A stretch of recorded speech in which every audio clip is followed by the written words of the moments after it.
everyone, welcome back to the channel. My name is Karen and we are continuing to read from Genesis. Today I'll be reading chapters 41 and 42. Now 41 is a bit lengthy. It's about 47 verses, so just to let you know. And I'll be reading from the New King James Version. Okay, so I will begin. Chapter 41 is titled Pharaoh's Dreams. Then it came to pass at the end of 2 full years that Pharaoh had a dream, and behold, he stood by the river. Suddenly there came up out of the river 7 cows, fine-looking and fat, and they fed in the meadow. Then, behold, 7 other cows came up after them out of the river, ugly and gaunt, and stood by the other cows on the bank of the river. And the ugly and gaunt cows ate the 7 fine-looking and fat cows. So Pharaoh awoke. He slept and dreamt a second time, and suddenly 7 heads of grain came up on one stalk, plump and good. Then behold, 7 thin heads blighted by the east wind sprang up after them. And the 7 thin heads devoured the 7 plump and full heads. So Pharaoh awoke, and indeed it was a dream. Now it came to pass in the morning that his spirit was troubled, and he sent and called for all the magicians of Egypt and all its wise men. And Pharaoh told them his dream, but there was no one who could interpret them for Pharaoh. Then the chief butler spoke to Pharaoh, saying, I remember my faults this day, when Pharaoh was angry with his servants and put me in custody in the house of the captain of the guard, both me and the chief baker. We each had a dream one night, he and I. Each of us dreamed according to the interpretation of his own dream. Now there was a young Hebrew man with us there, a servant of the captain of the guard. And we told him, and he interpreted our dream for us. To each man he interpreted according to his own dream. And it came to pass just as he interpreted for us, so it happened. He restored me to my office, and he hanged him. Then Pharaoh sent and called Joseph, and they brought him quickly out of the dungeon, and he shaved, changed his clothing, and came to Pharaoh. And Pharaoh said to Joseph, I have had a dream, and there is no one who can interpret it. But I have heard it said of you that you can understand a dream to interpret it. So Joseph answered Pharaoh, saying, It is not in me. God will give Pharaoh an answer of peace. Then Pharaoh said to Joseph, Behold, in my dream I stood on the bank of the river. Suddenly 7 cows came up out of the river, fine-looking and fat, and they fed in the meadow. Then, behold, 7 other cows came up after them, poor and very ugly and gaunt, such ugliness as I have never seen in all the land of Egypt. And the gaunt and ugly cows ate up the first 7, the fat cows. When they had eaten them up, no one could have known that they had eaten them, for they were just as ugly as the beginning. So I awoke. Also I saw my dream, and suddenly 7 heads came up on one stalk, full and good. Then behold, 7 heads withered, thin and blighted by the east wind, sprang up after them. And the thin heads devoured the 7 good heads. So I told this to the magicians, but there was no one who could explain it to me. Then Joseph said to Pharaoh, The dreams of Pharaoh are one. God has shown Pharaoh what he is about to do. The 7 good cows are 7 years, and the 7 good heads are 7 years.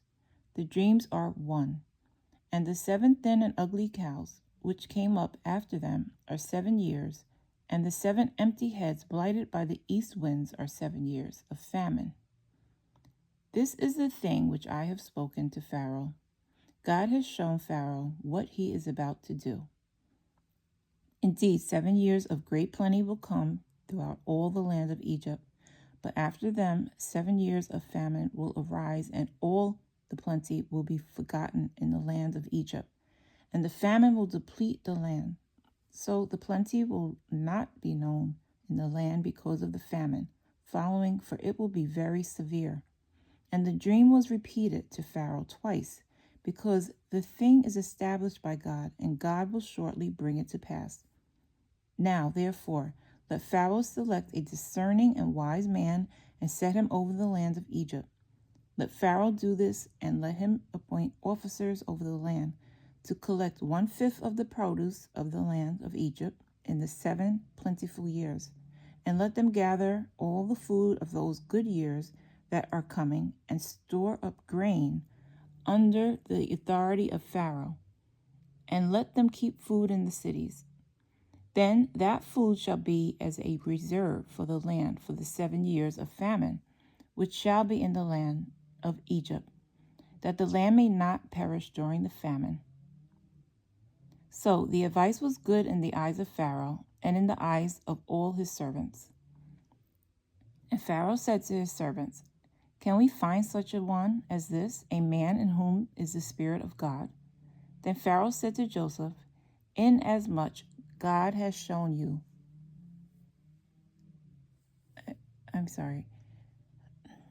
inasmuch God has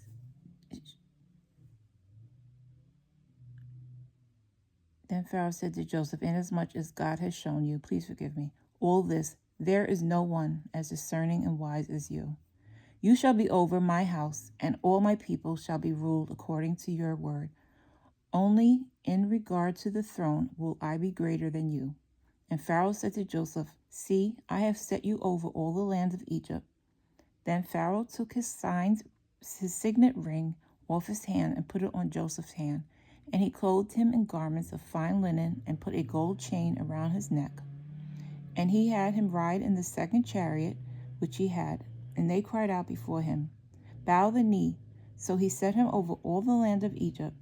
Pharaoh also said to Joseph, "I am Pharaoh, and without your consent no man may lift his hand or foot in all the land of Egypt."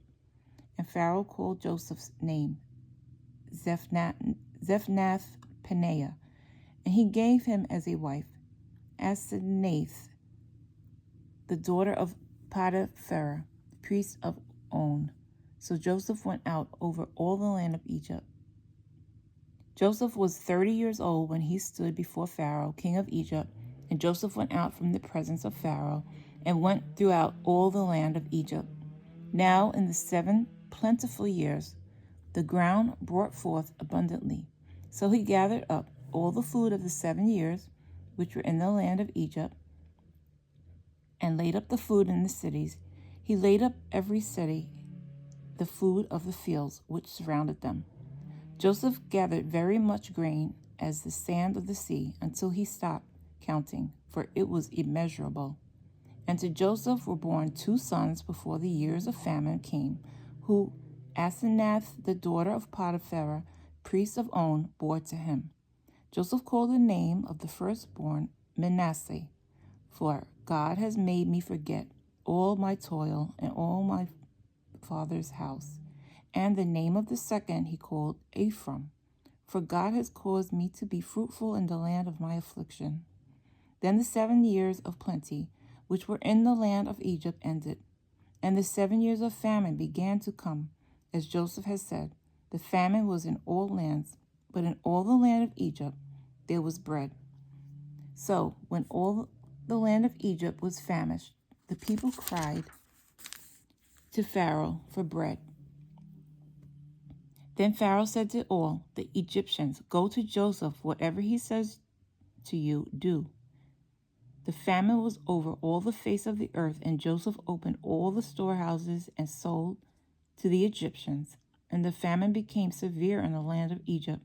So all countries came to Joseph in Egypt to buy grain, and because the famine was severe in all the lands. Chapter 42. When Jacob saw that there was grain in Egypt, Jacob said to his sons, "Why do you look at one another?" And he said, "Indeed, I have heard that there is grain in Egypt. Go down to that place and buy for us there, that we may live and not die." So Joseph 10 brothers went down to buy grain in Egypt. But Jacob did not send Joseph's brother Benjamin with his brothers, for he said, lest some calamity befall him. And the sons of Israel went to buy grain among those who journeyed, for the famine was in the land of Canaan. Now Joseph was governor over the land, and it was he who sold to all the people of the land. And Joseph's brothers came and bowed down before him with their faces to the earth. Joseph saw his brothers and recognized them, but he acted as a stranger to them and spoke roughly to them. Then he said to them, where do you come from? And they said, from the land of Canaan, to buy food. So Joseph recognized his brothers, but they did not recognize him. Then Joseph remembered the dreams which he had dreamed about them and said to them, you are spies. You have come to see the nakedness of the land. And they said to him, no, my lord, but your servants have come to buy food. We are all one man's son. We are honest men. Your servants are not spies. But he said to them, no, but you have come to see the nakedness of the land. And they said, your servants are 12 brothers, the sons of one man in the land of Canaan. And in fact, the youngest is with our father today, and one is no more. But Joseph said to them, it is as I spoke to you, saying, you are spies. In this manner you shall be tested by the life of Pharaoh. You shall not leave this place unless your youngest brother comes here.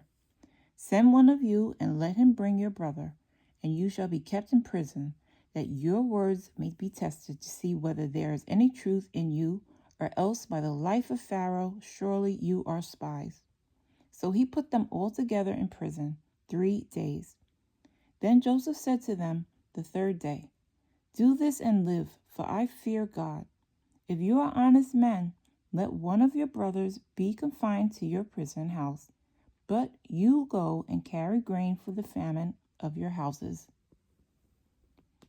And bring your youngest brother to me, so your words will be verified, and you shall not die. And they did. Then they said to one another, we are truly guilty concerning our brother, for we saw the anguish of his soul when he pleaded with us, and we would not hear. Therefore, this distress has come upon us. And Reuben answered them, saying, did I not speak to you, saying, do not sin against the boy? And you would not listen. Therefore, behold, his blood is now required of us. But they did not know that Joseph understood them, for he spoke to them through an interpreter. And he turned himself away from them and wept. Then he returned to them again and talked with them. And he took Simeon from them and bound him before their eyes. Then Joseph gave a command to fill their sacks with grain, to restore every man's money to his sack, and to give them provisions for the journey. Thus he did for them. So they loaded their donkeys with the grain and departed from there. But as one of them opened his sack to give his donkey feed at the encampment, he saw his money, and there it was in the mouth of his sack. So he said to his brothers, my money has been restored, and there it is in my sack. Then their hearts failed them, and they were afraid, saying to one another, what is this that God has done to us? Then they went to Jacob, their father, in the land of Canaan, and told him all that had happened to them, saying, the man who is Lord of the land spoke roughly to us and took us for spies of the country. But we said to him, we are honest men, we are not spies. We are 12 brothers, sons of our father. One is no more, and the youngest is with our father this day in the land of Canaan. Then the man, the Lord of the country, said to us, by this I will know that you are honest men. Leave one of your brothers there with me. Take food for the famine of your households and be gone.